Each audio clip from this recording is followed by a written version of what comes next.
Break के बाद एक बार फिर से आप सभी का स्वागत है और चलिए बड़ी खबर का रुख कर लेते हैं। पाली घाट घड़ियाल सेंचुरी पर चंबल की बाढ़ का कहर नजर आ रहा है। चंबल में बाढ़ से वन विभाग की पोस्ट और गेस्ट हाउस टापू बन गए हैं। ड्यूटी पर तैनात वन विभाग के 6 कार्मिक बाढ़ में फंसे हुए हैं और लगातार वाटर लेवल बढ़ने से वन विभाग की पोस्ट और गेस्ट हाउस के सभी रास्ते बंद हो गए हैं। शिद्दत से ड्यूटी दे रहे सुनील चौधरी, भूपेंद्र सिंह और 4 अन्य कार्मिक बाढ़ में फंसे हुए हैं। ये तस्वीर आपको दिखा रहे हैं उस इलाके की जहां पर पानी ही पानी चारों ओर नजर आ रहा है, क्योंकि यहां पर वाटर लेवल बढ़ गया है, जिससे जो विभाग की पोस्ट और गेस्ट हाउस हैं वहां पर सारे रास्ते बंद हो गए हैं। ना तो कोई आ सकता है ना कोई जा सकता है। और ऐसे में जो ड्यूटी दे रहे हैं सुनील चौधरी, भूपेंद्र सिंह और उनके अलावा 4 कार्मिक और हैं, वो लोग इस बाढ़ में फंस गए हैं। खाने पीने का सामान जुटाना मुश्किल हो गया है, विद्युत आपूर्ति ठप हो रही है और ऐसे में हो सकता है कि थोड़ी ही देर में मोबाइल की बैटरी भी डिस्चार्ज हो जाए। तो इसलिए वन कर्मी सहमे हुए हैं और मोबाइल के जरिए उन्होंने अधिकारियों को संदेश भी भेजे हैं।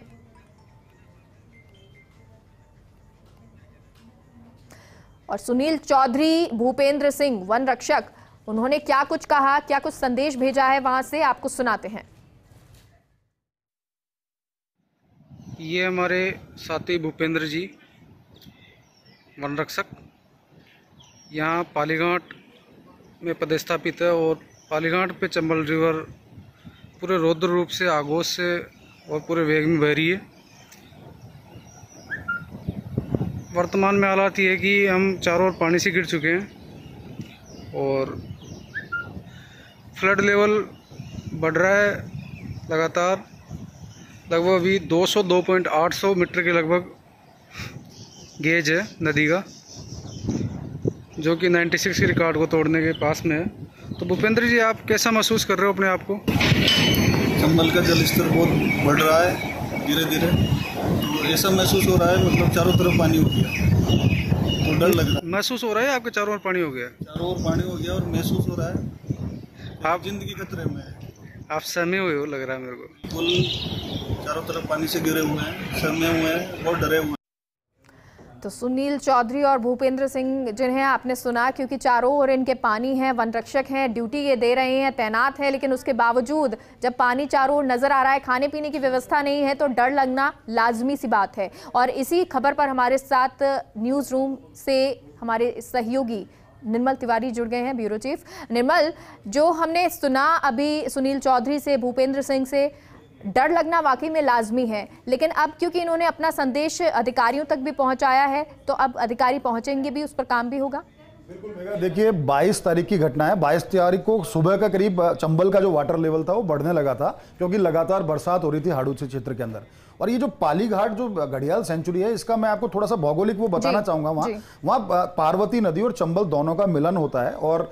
पानी लगातार जो आवक है वो ऐसे उसका जो भौगोलिक स्थिति है इस तरह से, एक तरफ पुल है, दूसरी 3 तरफ उसमें पहाड़ हैं और एक तरफ से लगातार पानी जो होता है वो बहुत अथाह पानी एकदम से आता है। तो उसका नतीजा ये निकलता है कि पालीघाट के आसपास का जो पूरा क्षेत्र है, वहाँ जो छोटे छोटे घाट बने हुए, जहाँ पहले टेंट भी लगे हुए थे पर्यटकों के लिए, वो सब पानी उसमें वो डूब क्षेत्र के अंदर आ जाता है। लगातार जो ये वन कर्मी थे, खासकर भूपेंद्र की बात करें, सुनील सियाग की बात करें, सुनील चौधरी वहाँ पर हैं और 4 जो और फॉरेस्ट गार्ड हैं, ये 6 लोग वहाँ पर मुस्तैदी से काम कर रहे थे। डिपार्टमेंट के आदेश थे कि यहाँ किसी भी तरह कोई मछली पकड़ने नहीं आए, यहाँ किसी भी तरह से कोई पर्यटक नहीं आए, इस बात का ध्यान रखना है। तो ये मुस्तैदी से ये पूरे जो ग्रीन आर्मी के जो सदस्य हैं अपनी नौकरी अच्छी तरह से कर रहे थे, लेकिन इसी बीच पानी का जो जलस्तर है वो लगातार बढ़ता गया और उसका नतीजा ये हुआ कि वहां पर जो पोस्ट बनी हुई है, जो फॉरेस्ट की पोस्ट है और साथ में गेस्ट हाउस बना हुआ है, जहां जो गेस्ट आते हैं उनको ठहरने की व्यवस्था थी, जो अधिकारी पहुंचते हैं उनके ठहरने की व्यवस्था है, वो चारों तरफ से घिर चुका है। पिछले 48 घंटे से ये लोग वहां पर फंसे हुए हैं और लगातार वाटर लेवल बढ़ने से स्थिति ये हो गई कि जो 3 तरफ का जो रास्ता है उसमें पानी आ गया, बाहर निकलने की कोई इनके पास स्थिति नहीं है। लगातार स्थिति ऐसी बनी हो कि जो पानी विद्युत की जो सप्लाई है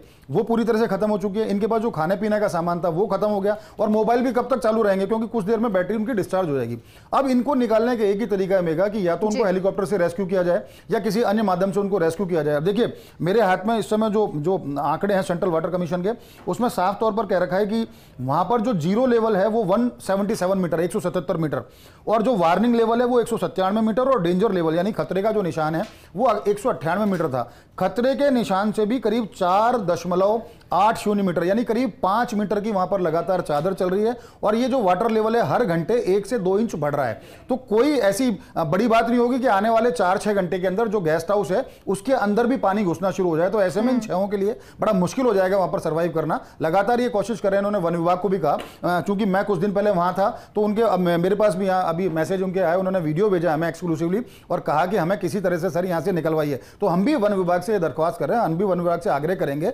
प्रशासन से, आपदा प्रबंधन को ये कहेंगे कि निश्चित तौर पर ये छह जो ग्रीन आर्मी के सदस्य मुस्तैदी से वहां अपनी ड्यूटी दे रहे थे, उन्होंने पर्यटकों को भी न्याय दिया, लेकिन अब चूंकि उनकी जान पर बनाई है तो उनको जल्दी से जल्दी वहां से रेस्क्यू करना बहुत जरूरी हो गया है, क्योंकि आने वाला जो स्थिति है उसमें ऐसा लग रहा है, क्योंकि पानी का जो आवक है मेगा वो लगातार बढ़ती जा रही है और उम्मीद ऐसा लग रहा है, ऐसी आशंका है कि शाम ढलते ढलते ये जो पानी है चंबल का और पार्वती का पानी जो उफान पर है वो गेस्ट हाउस और पोस्ट के अंदर भी घुस सकता है। तो इन छहों को बचाने के लिए निश्चित तौर पर उनका रेस्क्यू बहुत जरूरी हो गया। और बिल्कुल ये इसलिए भी जरूरी हो जाता है, अगर बिजली नहीं रही और अगर बिजली की आपूर्ति नहीं होती है, मोबाइल डिस्चार्ज हो जाता है, तो वो आगे अधिकारियों को किस तरह से बताएंगे कि कहाँ पानी है, क्यों पानी में वो फंसे हुए हैं और कैसे उससे निकाला जाए। आपसे निर्मल जानना चाहेंगे, जो ये स्थिति बनी हुई है, जो पानी चारों ओर नजर आ रहा है, क्या इस तरह से हर साल पानी बढ़ता है? क्या जल स्तर खतरे के निशान से इस तरह ऊपर बढ़ता है हर बार? देखिए मेगा, 1996 में लास्ट जो था वो 203 मीटर को क्रॉस किया था चंबल के पानी ने, चंबल और पार्वती का जहां संगम होता है पाली घाट, और वहां आसपास जो पहाड़ बने हुए, क्योंकि ये सवाई माधोपुर का खंडार क्षेत्र से लगता हुआ क्षेत्र है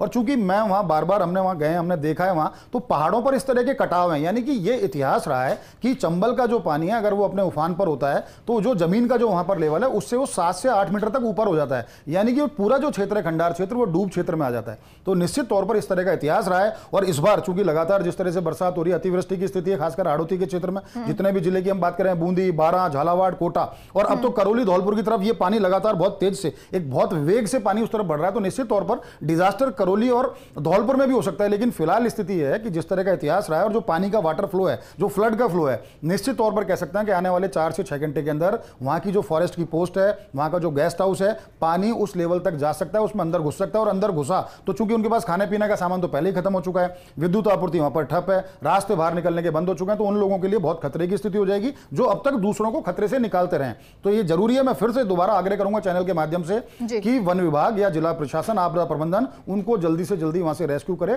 ताकि जो दूसरों को खतरे से बचाते रहे वो खतरे से बाहर आ सके। चलिए, और उम्मीद उनको भी यही होगी कि जल्द से जल्द वन विभाग पहुंचेगा और उनको वहां से बाहर निकालेगा। बहुत बहुत शुक्रिया।